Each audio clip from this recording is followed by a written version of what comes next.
remembers Mawlana, and he is from his power.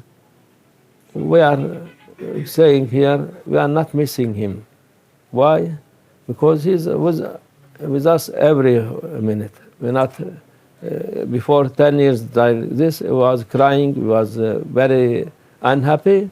Alhamdulillah, but after 3 days, he changed this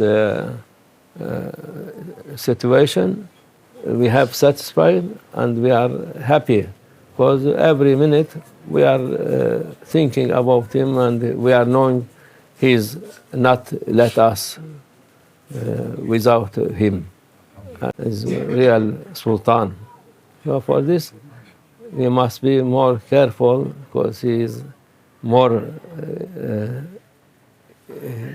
inside us. So be careful for everything you do, for yourself or for others also. Allah bless you.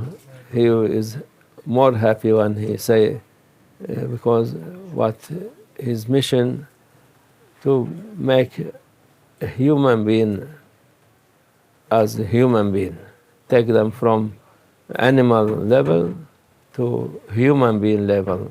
Human being level, the real one, it is more higher than angel even. So alhamdulillah, we are thanking him for this. Allah bless him and make his degree higher, and to be with him whole time, inshallah, forever, inshallah. Wa min Allah tawfiq. Al-Fatiha.